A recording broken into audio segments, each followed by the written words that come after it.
जय हिंद दोस्तों। और आपका वेलकम है हमारे प्रीतम आर्ट्स अकाडमी में। और जैसा कि कल हम वो लोगों ने अर्थशास्त्र का इकोनॉमिक्स का जो फर्स्ट चैप्टर है विकास, उस पर हम लोगों ने बात किया था। और आज हम लोग बात करेंगे कि विकास तो हम लोगों ने कर लिया भाई। अब विकास करने के साथ साथ हमें आय की भी जरूरत पड़ती है। तो जब भी मैं बात करूं कि आय और लक्ष्य, यानी कि लोग क्या बोलते हैं कि मेरे को आय चाहिए और उसके साथ साथ कुछ लक्ष्य की भी प्राप्ति करते हैं। क्योंकि देखो, जब भी किसी को आय की प्राप्ति करनी होती है तो उस आय को प्राप्त करने के लिए वो कुछ रूल बनाते हैं, कुछ रूल रेगुलेशन बनाते हैं, जिससे उसको आय की प्राप्ति होती है। तो उन्हीं सारी लक्ष्य का हम लोग बात करेंगे कि कैसे वो काम करके अपनी आय की प्राप्ति करेगा। तो जो लोग मेरे चैनल पे नए हैं, मैं बोलूंगा कि अगर आपने मेरे चैनल को अभी तक सब्सक्राइब नहीं किया है तो सब्सक्राइब कर ले, और जो बगल में बेल का आइकॉन है उसको भी टच कर दे, ताकि मैं जितनी भी वीडियो डालूं उसका नोटिफिकेशन आप तक जल्द से जल्द पहुंच सके और आप एक सही से अच्छे से तैयारी कर कर एक अच्छा नंबर ला पाओ। तो चलिए दोस्तों, आगे बढ़ते हैं वीडियो पे। तो जो मेरा टॉपिक है आज का कि आय और लक्ष्य, तो जितने भी लोग काम करते हैं दुनिया में, चाहिए वो स्टूडेंट, देखो आप अभी पढ़ रहे हो, बाद में जाके आप नौकरी ही लोगे, अपनी आय का ही प्राप्ति करोगे, आप आय ही चाहोगे। कोई ऐसा नहीं ना है कि जो बोलेगा मेरे को पैसा वैसा नहीं कमाना है। सब चाहता है पैसा कमाए। आज देखो यार, मुकेश अंबानी इतना पैसा कमा लिया है कि अगर वो आज से खर्चा करना चाहिए तो पता नहीं उसका पैसा कब खत्म होगा, लेकिन फिर भी जो बोल रहा है कि मेरे को पैसा चाहिए और वो रेगुलर काम कर रहा है। बिल गेट्स भी ऐसा ही है, वो इतना काम कर रही है। जो सबसे जो अमेजन का जो बंदा है जिसने अमेजन खोला है, वो दुनिया का सबसे बड़ा आदमी है। और वो अगर चाहे ना सो जाए मेरे को कि यार मेरे को काम नहीं करना है, तो इतना पैसा उसके पास है कि वो उसकी जो 7 पीढ़ी होते हैं ना, सात पीढ़ी वो साला खर्चा कर देना, तो लोगों को खर्चा करे तो खर्चा कम नहीं हो, वो सोचेगा कि मैं कहाँ खर्चा करूं। लेकिन आज वो फिर भी काम कर रहा है। तो कहीं ना कहीं लोगों को आय की जरूरत होती है, उनको प्राप्ति होती है। तो आप देखोगे कि जब भी मैं आय और लक्ष्य का बात करूं तो लोग पहला क्या सोचते हैं कि मेरे को ज्यादा आय मिले। सब सोचते हैं भाई, मैं भी चाहता हूं कि मेरे भी यूट्यूब से पैसे बने, आप भी चाहते हो कि आप भी नौकरी लेके अच्छा खासा इनकम करो। कौन नहीं चाहता, सब चाहता है ना। तो जब जब भी हम लोग आय और लक्ष्य का बात करते हैं, तो मैं जब भी बात करूं लक्ष्य का, तो जब भी आप आय प्राप्त करते हो या आय प्राप्त करना चाहते हो, तो उस आय को प्राप्त करने के लिए आप क्या क्या करोगे, वो किसे आप उसको प्राप्त करोगे, वही क्या कहलाता है, लक्ष्य कहलाता है ना। अब जब भी मैं बात करूं आय का, तो हर एक व्यक्ति जो काम करता है या जिसने काम स्टार्ट नहीं करी है, वो चाहता है कि मैं आय की प्राप्ति करूं। तो पहला वो क्या चाहेगा कि मेरे पास ज्यादा आय हो। सब चाहता है ज्यादा हो। कोई ऐसा है कि अगर मान लो कि आप 100 रुपया कमा रहे हो और आपके बगल में कोई व्यक्ति है जो 200 रुपया कमा रहा है, तो आप कभी चाहोगे कि मैं 100 ही कमाऊं? आप चाहोगे ना कि मैं 200 कमाऊं। और मान लो कि 200 के बगल वाला व्यक्ति 300 रुपया कमा रहा है, तो वो क्या चाहेगा, मैं 300 कमाऊं। तो जैसे आप 300 पे पहुंच जाओगे, आप क्या बोलोगे, नहीं मेरे को 400 कमानी है। तो कहीं ना कहीं ज्यादा आय सबको ही चाहता है। तो ज्यादा आय की प्राप्ति कैसे होती है, हम लोग इस पे बात करते हैं। तो जो जो लोग आय की प्राप्ति करते हैं या जो ज्यादा आय की प्राप्ति करते हैं, वो लोग क्या करते हैं, वो लोग चाहते हैं कि मेरे को डेली बेसिकली, यानी कि हमको क्या मिले, नियमित नियमित रूप से क्या मिले, हमको रोजगार मिले, है ना। यानी कि काम मिले, रोजगार मिले। मैं ये बोल सकता हूं कि काम मिले, है ना, काम मिले। पहला क्या हो सकता है, अगर मेरे को ज्यादा आय चाहिए, तो जो जो आदमी को सप्ताह में 2 से 3 दिन काम मिलता है, उसके मुकाबले मेरे को ज्यादा ज्यादा मेरे को काम चाहिए। या ऐसा व्यक्ति जो सप्ताह का 5 दिन काम करता है, तो मेरे को 6 दिन काम चाहिए। अगर 6 दिन वो काम करता है, तो मेरे को सातों दिन अगर मैं काम कर लूं, तो मैं किसी दूसरे व्यक्ति से मैं ज्यादा पैसा कमा सकता हूं। तो ज्यादा आय प्राप्त करने का पहला मेरे पास क्या नुस्खा होना चाहिए, कि मेरे पास डेली बेसिकली मेरे पास काम हो।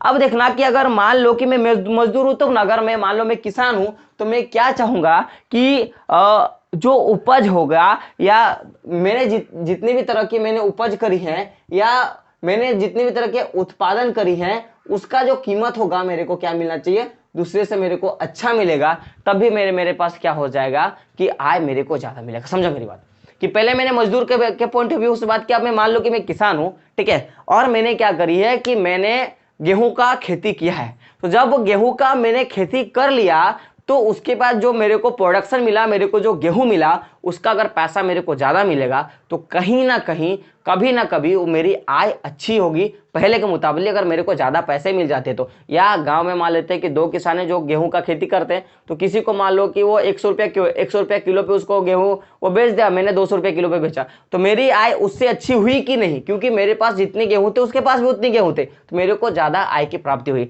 तो आय ज्यादा प्राप्त करने का क्या हो सकता है, पहला नियमित रूप से काम मिलना चाहिए, या मैंने जितने भी तरह के वस्तु उत्पादन करी है वो क्या होनी चाहिए, वो अच्छे कीमत पे अगर मिल जाए, तो उससे हमको क्या हो सकता है, ज्यादा आय की प्राप्ति हो सकती है। अब देखो, खाली आय प्राप्त करना ही सही नहीं है मेरे हिसाब से। और इकोनॉमिक्स के पॉइंट ऑफ व्यू से खाली आप पैसे कमाते हो लेकिन आपको वहां से किसी तरह का कोई सुरक्षा नहीं मिलता है, किसी तरह का कोई सिक्योरिटी नहीं मिलता है, तो वहां पे आप अच्छे से आय प्राप्त नहीं कर सकते हो। समझने के तौर पे कि आप क्या करते हो कि आप अपने घर से बाहर किसी स्टेट पे जाते हो काम करने के लिए। अक्सर झारखंड के लोग दिल्ली, बंबई, गुजरात ये सब जाते हैं काम करने के लिए। तो जो लोग काम के अतिरिक्त क्या होता है, लोग पहले सुरक्षा देखते हैं। क्या सुरक्षा देखते हैं कि मान लो कि मैं काम पे गया, है ना, मैं काम पे गया तो साला काम पे अगर मैं जाऊंगा तो वहां पे मेरे को कितना क्या मिल सकता है, कितना मेरे को रोजगार देगा। पहला क्या देखेगा कि मेरे को वहां पे कितना रोजगार देगा। दूसरा वो क्या देख सकता है कि मैं जहां पे काम करूंगा, है ना, मैं जहां पे काम करूंगा वहां पे जो लोग है ना, वहां पे जो लोग है तो वहां का जो माहौल है, क्या हो सकता है कि माहौल है वो कैसा होगा। या फिर वो देखेगा कि अगर मैं अपने फैमिली को लेके जाऊंगा, मैं अपने परिवार को अगर लेके जाऊंगा तो मैं परिवार के लिए मैं समय निकाल पाऊंगा यानी, या मेरे को किसी तरह का कोई क्षति हो जाता है तो जो कंपनी होगा मैं जिसके पास काम करूंगा वो मेरा रिकवरी करेगा कि नहीं। तो यही सब हम लोग क्या देखते हैं, अतिरिक्त में देखते हैं। अब मान लो कि अगर एक जगह आप काम पे गए हो करने के लिए ए जगह और दूसरी जगह बी जगह गए हो और आपको ए के पास क्या मिलता है कि 6 दिन का काम मिलता है, या फिर मान लो कि आपको यहाँ पे 5 दिन का काम मिलता है और यहाँ पे आपको 7 दिन का काम मिल गया। मैं क्या बोला कि एक के पास आपको 5 दिन का काम मिला, दूसरे के पास 7 दिन का काम मिला। और एक बंदा क्या करता है कि आपको मैं बोल सकता हूँ बीमा पॉलिसी या सुरक्षा प्रदान करता है। कैसा सुरक्षा प्रदान करता है कि आपकी शारीरिक सुरक्षा को प्रदान करता है और ये आपको जो पैसा है वो आपको बहुत ज्यादा देता है। ये हाजिरी ये कम कम पैसा देता है और ये आपको 5 दिन का हाजिरी देता है, ये आपको ज्यादा पैसा देता है। इसमें शारीरिक बीमा देता है, इसमें शारीरिक बीमा आपको नहीं देता है। इसमें क्या होता है कि आपको किसी तरह का कोई सम्मान, आपको यहाँ पे आपको क्या मिलता है, सम्मान मिलता है, यानी कि स्टाफ हो गया या फिर जो मैनेजर है सबको बराबर ही देखा जाता है। और यहाँ पे आपको वो चीज नहीं मिलता है। आप देखोगे कि यहाँ पे आपको टाइम पे क्या मिलता है, छुट्टी मिल जाता है, जब भी आप चाहो छुट्टी ले सकते हो, और यहाँ पे आपको छुट्टी किसी तरह का नहीं मिलता है। तो अब बताओ आप ए में काम करना पसंद करोगे कि बी में काम करना पसंद करोगे? क्योंकि देखो खाली पैसा कमाना ही सही बात नहीं, मैंने खुद बोला, क्योंकि आप जब पैसा कमाओ तो पैसा कमाने के बाद आपके परिवार के लिए आपका टाइम होना ये बड़ा इंपॉर्टेंट है इकोनॉमिक्स के तौर पे। अगर मान लो आप दिन भर काम करते जा रहे हो, काम करते जा रहे हो, आपके पास एक मेंटली प्रेशर हो जाएगा तो आप काम नहीं कर पाओगे। इसीलिए इकोनॉमिक्स बोलती है कि अगर आप काम कर रहे हो, आपकी आय की प्राप्ति हो रही है, अच्छी बात है, लेकिन आपके पास कुछ कुछ ऐसी चीजें होती हैं जिनका आपके पास सुरक्षा या लक्ष्य होना चाहिए। जैसे कि अगर मैं बात करूं लक्ष्य क्या क्या होना चाहिए, तो सर वातावरण जो आपका होना चाहिए वो शांतिपूर्ण। आप मान लो कि आप पूरा दिन भर काम करके आए, रात को सोए तो वहां पूरा हल्ला हो रहा है, तो वो वातावरण भी इकोनॉमिक्स बोलती है नहीं देना चाहिए। या तो फिर आपकी सुरक्षा का भाव कैसा होना चाहिए, कार्य आप करते हो तो उसमें सुरक्षा है कि नहीं, उसमें किस तरह का, आप मान लो कि काम कर रहे हो, मशीन से गिर गए या कहीं से आप गिर गए तो उसके लिए कंपनी आपको बीमा कवर दे रही है कि नहीं, है ना। तो या फिर जो आपकी फैमिली उसके लिए आप टाइम निकाल पा रहे हो कि नहीं, तो ये सब देखते हैं। तो देखोगे आप यहाँ पे जब भी मैंने एक का बात किया तो यहाँ पे 5 दिन काम मिल रहा है, लेकिन 2 दिन तो आपको आपके फैमिली के लिए टाइम निकालने के लिए दे रही है ना। दूसरा क्या, यहाँ पे आपको शारीरिक बीमा दे रही है, यहाँ पे किसी तरह का कोई बीमा नहीं दे रही है। तो आप बताओ किस पे काम करोगे? यहाँ पे आप काम किए, गिरे, चोट उट लगा तो आपकी ये इलाज सब करवा देगी, लेकिन ये नहीं करवाएगी। दूसरी बात कि यहाँ पे आपको सब तरह का सम्मान मिलता है, जितना एक वर्कर को देना चाहिए सब मिलता है, लेकिन यहाँ पे नहीं मिलता है, ठीक है ना। यहाँ पे क्या आपको छुट्टी दी जाती है, पे छुट्टी नहीं दी जाती है। तो आप मेरे को बताओ कि यहाँ पे तो आपको आय ज्यादा मिल रही है, यहाँ पे आय कम मिल रही है, तो आप काम कहाँ करोगे?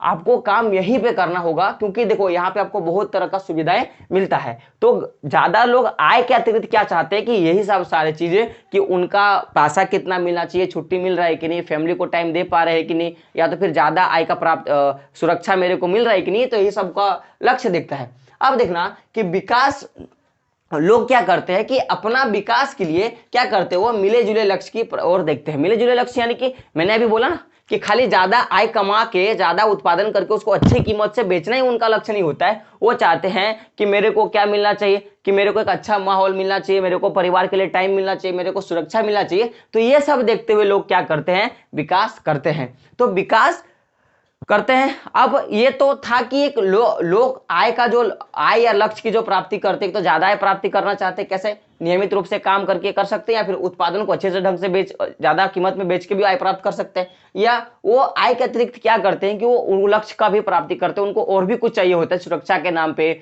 या फैमिली के नाम पे या तो फिर माहौल के नाम पे, जलवायु के नाम पे भी वो लोग क्या करते हैं वहां पे डिमांड करते हैं। और यही सबको देखते हुए जो हमारे देश के जो लोग होते हैं वो कैसा विकास करते हैं कि मिले जुले लक्ष्य को देखते हुए वो विकास करते हैं। अब जब भी आप देखोगे कि आगे आप जब बढ़ोगे तो आपको जानना होगा कि लोग विकास तो करते हैं। अब विकास करने के लिए अलग अलग सबका अलग अलग तरीका होता है, ठीक है।